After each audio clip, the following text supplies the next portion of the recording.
Des décès de beaucoup de femmes au Mali. L'ovule fécondé ne peut pas survivre en dehors de l'utérus.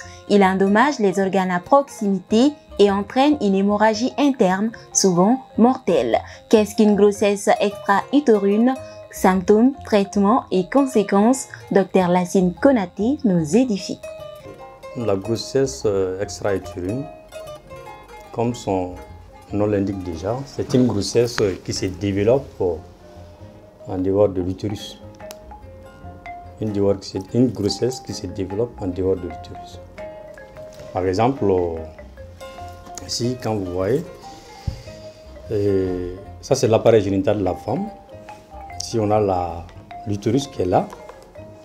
Ici, c'est l'utérus. Ici, on a les trompes, les deux trompes, les ovaires et le vagin. Donc, la fécondation se fait généralement au niveau de la trompe.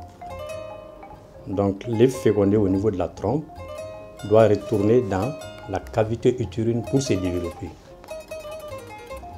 Mais il arrive que les fécondés n'arrivent pas à retourner dans la cavité utérine. Il va rester au niveau de la trompe, généralement au niveau de la trompe, et il va se développer là. C'est ce qu'on appelle la grossesse extra-utérine.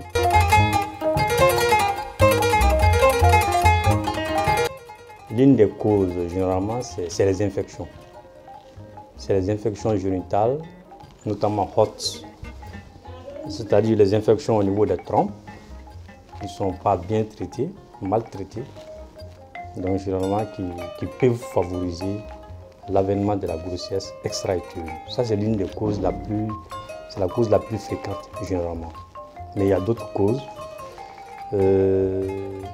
telles que la planification familiale aussi peut favoriser l'avènement de la grossesse extra-utérine, telles que des interventions au niveau de l'abdomen. Voilà, au niveau de l'abdomen aussi peut favoriser la grossesse extra-utérine, parce qu'après les interventions, souvent il y a des adhérences qui sont là, qui peuvent déranger la fonctionnalité de la trompe. C'est ce que vous voyez. Voilà. Et puis le traitement d'infertilité. Les traitements d'infertilité aussi constituent également l'une des causes de l'avènement de la grossesse extra-utérine.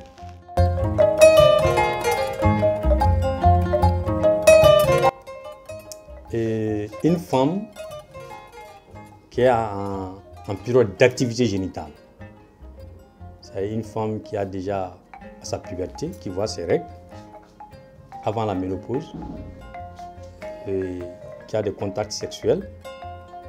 À un moment donné, si elle voit que ses règles sont en retard et qu'elle sent un peu souvent des douleurs au niveau du bas-ventre, elle doit se rendre dans une structure sanitaire. C'est extrêmement important parce que les signes d'abord du début c'est comme ça. La femme d'abord est en aménorrhée, qu'on appelle le retard des règles. Ce qui signifie en aménorrhée généralement c'est la grossesse. Et en plus, c'est la douleur au niveau du bas-ventre. C'est un peu les signes de la grossesse extra-utérine.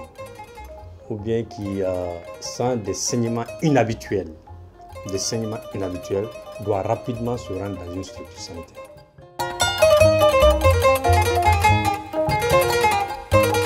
La grossesse extra-utérine, elle est mortelle.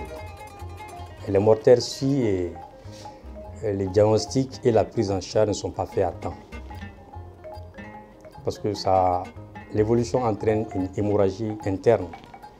Et l'hémorragie interne, il faut opérer rapidement pour faire arrêter l'hémorragie et réanimer la femme. Donc si cela n'est pas fait à temps, donc ça peut tuer. Et malheureusement, ça tue beaucoup de femmes et ça continue encore à tuer. Une grossesse extra-utérine, il n'y a pas d'accouchement. C'est un avortement déjà, à 3 mois c'est fini. À 3 mois déjà c'est fini, ça n'arrive pas à terme. Sauf si c'est la grossesse abdominale. Généralement la grossesse abdominale peut arriver un peu à terme. Et dans ce cas, c'est la césarienne. On fait l'intervention pour faire sortir l'enfant si ça arrive à terme. C'est rare, mais ça arrive quoi. La grossesse extra-utérine, mais abdominale. Mais la grossesse extra-utérine dans la trompe, qu'on appelle la grossesse extra-utérine tubaire, non.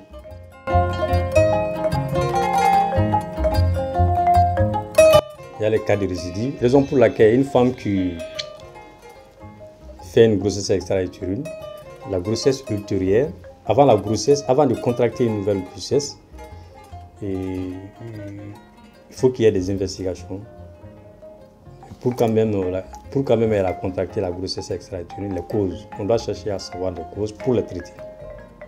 Sinon, il y a des cas de récidive et qui sont même fréquents.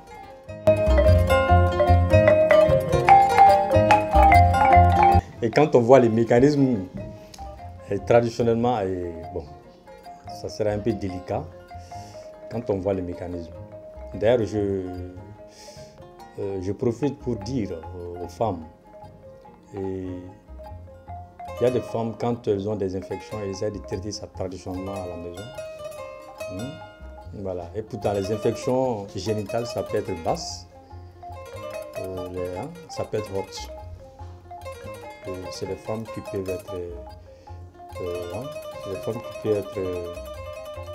qui peuvent contacter en fait cette pathologie, la grossesse extra-utérine. Donc je leur dis, s'ils ont un problème d'infection, de se rendre dans une structure sanitaire pour recevoir un traitement adéquat.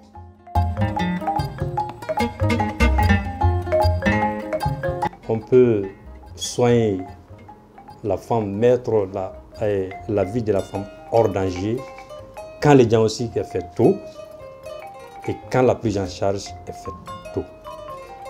Les complications sont désastreuses, c'est la mort. Réalité et non une fatalité. Pour mettre hors de danger la maman, il faut un diagnostic et une prise en charge rapide.